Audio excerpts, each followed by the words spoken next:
Chers téléspectateurs de la plateforme Nimba Web TV, merci d'être en notre compagnie. Vous êtes dans votre émission Grande Interview. Et pour ce présent numéro, nous recevons M. Chérif Idrissa. Il est le président du parti de l'Union pour le changement de la Guinée, en abrégé UCG. Avec lui, nous allons aborder des questions d'actualité politique de notre pays, la Guinée. Nous allons également partir sur le continent parce qu'il y a de l'actualité, de la matière à en parler également, notamment en Côte d'Ivoire et au Tchad.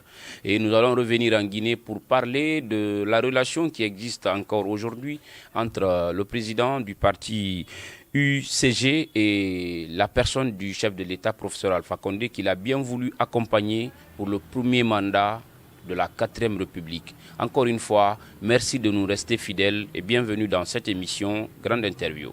Bonjour Monsieur le Président. Bonjour. Il y a longtemps, vous n'êtes pas dans le pays, mais vous vivez l'actualité comme nous. Aujourd'hui, quelle est la lecture que fait votre parti sur le plan national, notamment en termes politiques? Depuis le 19 décembre 2020, j'ai quitté Conakry et je suis revenu, ça fait pratiquement un mois que je suis là, et en train de solutionner un peu certaines situations au niveau du parti politique, mais aussi au niveau de l'alliance avec le RPG Arc-en-Ciel. Et puis, aussi, sans oublier aussi que je suis un opérateur économique. Donc, essayer de voir comment est-ce que je peux implanter certaines de mes structures ici à Conakry. Ça fait pratiquement 5 mois que le président de la République a prêté serment. Et je pense que les choses vont bon train. Et que la ligne conductrice qui s'est assignée est sur la bonne voie et le respect des règles est en train d'être fait, et qu'il faudrait qu'on demande la patience, beaucoup de patience. Et vous savez, on va dans une nouvelle dynamique, dans une nouvelle logique.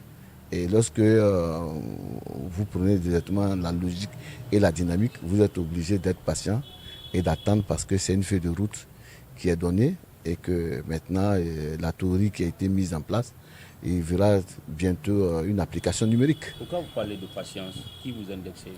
Non, je parle de patience, quand tu arrives à Conakry, les gens commencent à grogner un peu, certains grognent, ils disent non, vraiment, on n'a rien vu. Parce que c'est une autre manière de gouverner qui a été mise en place.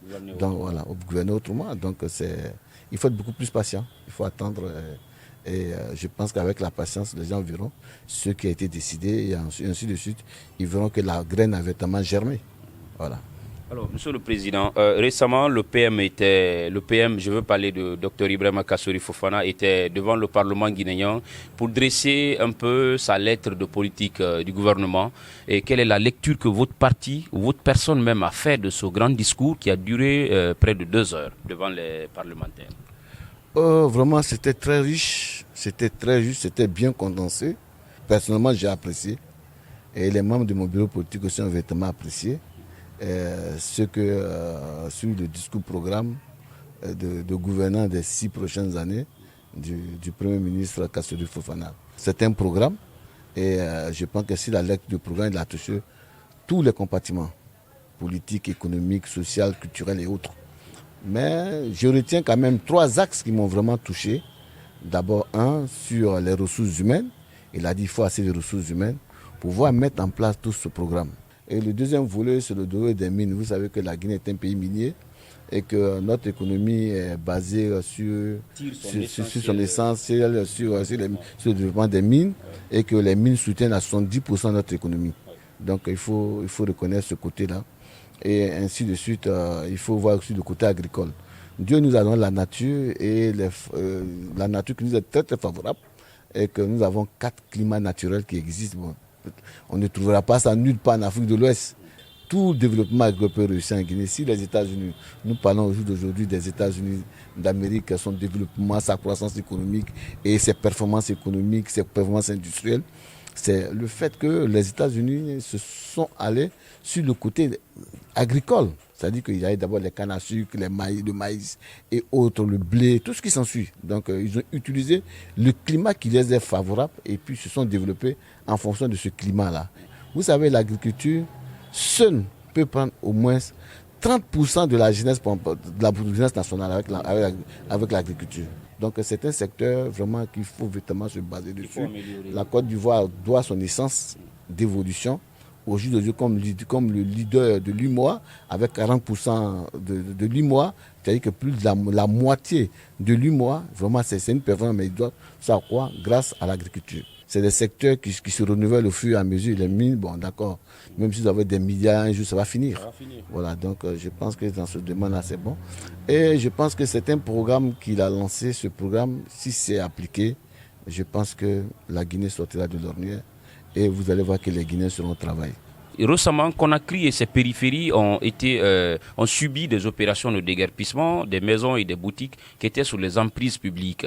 Et Kassori vient devant le Parlement pour dire que et lui et le chef de l'État, personne n'a ordonné afin que ces opérations aient lieu. C'est une question qui a taraudé plus ou moins l'ensemble de la population guinéenne. Et puis les gens, je pense que le déguerpissement, c'est un acte souvent qui est vraiment salutaire pour le développement, lorsque les voies publiques sont occupées de manière illégale et les gens viennent construire certaines choses de manière illégale sur les voies publiques, il faut les déguerpir.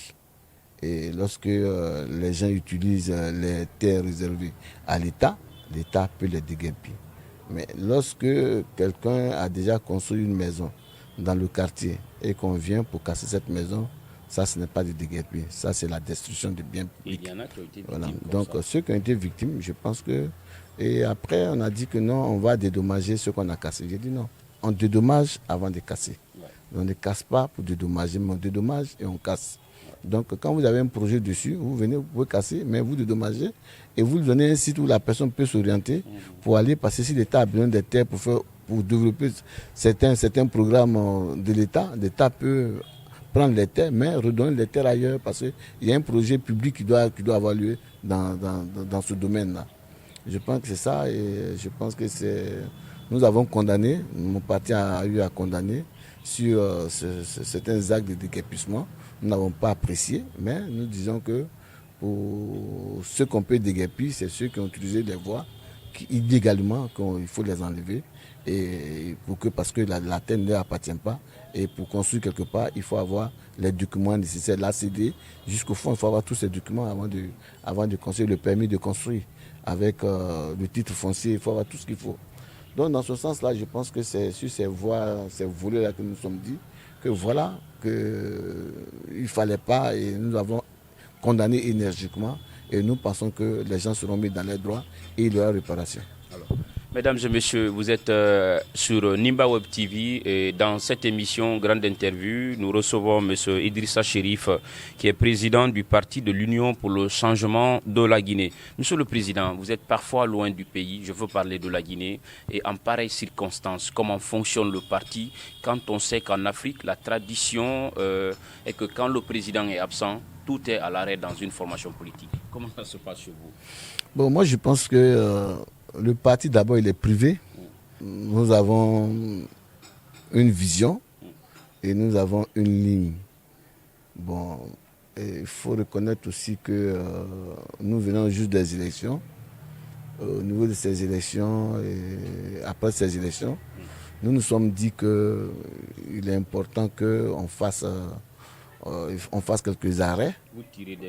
Voilà, donc on fasse quelques arrêts parce que nous avons un champion qui a été élu, auquel nous avons fait campagne pour lui. Donc nous observons jusqu'où on peut y aller. Donc voilà les raisons qui ont fait que pour l'instant on avait tout mis en stand-by. Mais nous sommes juste revenus 4 mois après pour le renouvellement de mes différents comités de base et le renouvellement de mon bureau politique national. Et c'est ainsi que puis le changement du siège, nous avons opté pour un nouveau siège que nous avons pris à Bessia. Et nous pensons que dans les jours à venir, nos militants se retrouveront autour de nous. Et nous allons continuer notre organisation. Mais tout en sachant que nous sommes en alliance avec le RPG Arc-en-Ciel et que pour nous, nous sommes dans la dynamique du président de la République. Et nous resterons toujours dans cette dynamique puisque nous avons fait une alliance électorale. Donc cette alliance électorale suit son cours jusqu'à la fin du mandat du président, à moins qu'il y ait des divergences ou il y ait des déraillements entre nous qui feront que le parti peut peut-être se retirer sur ces résiliations demain. Pour l'instant, je pense que nous sommes sur la bonne voie et nous sommes dans la dynamique et nous comptons rester dans la dynamique jusqu'à la fin du mandat du président de la République. Puisqu'on accompagne une alliance ou un parti pour certains intérêts, il faut le dire, il faut l'avouer, quel est l'intérêt aujourd'hui que votre parti a tiré, a puisé de cette alliance qui a réélu ou qui a élu pour un premier mandat de la 4e République au niveau de l'État? Bon, d'abord, nous sommes allés depuis septembre. Nous avons fait une alliance, en septembre 2020, nous avons fait une alliance électorale avec le RPG Arc-en-Ciel. Et cette alliance que nous avons eue, nous sommes dit que c'est une alliance qui est sans condition. On n'a pas conditionné notre alliance. Okay.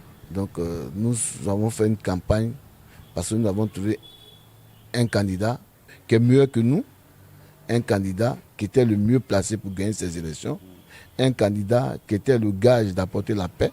Donc nous avons eu un Jean Venture avec le RPG Arc-en-Ciel. Ce Jean Venture, c'est de la bonne gouvernance. Je pense que c'est sur ça que nous sommes allés en alliance. Mais il n'y aura pas de refus aujourd'hui quand il y a une proposition de la part du chef de l'État ou de son gouvernement. Nous faisons la politique pour défendre nos idées. Donc nous faisons la politique pour le bon vivre des Guinéens.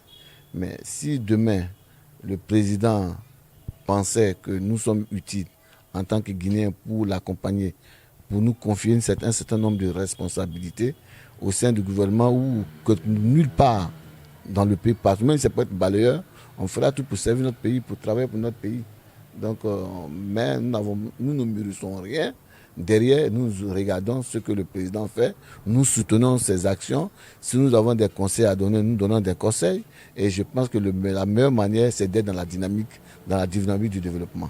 Merci à vous qui nous regardez partout à travers le monde. Nous vous disons grand merci.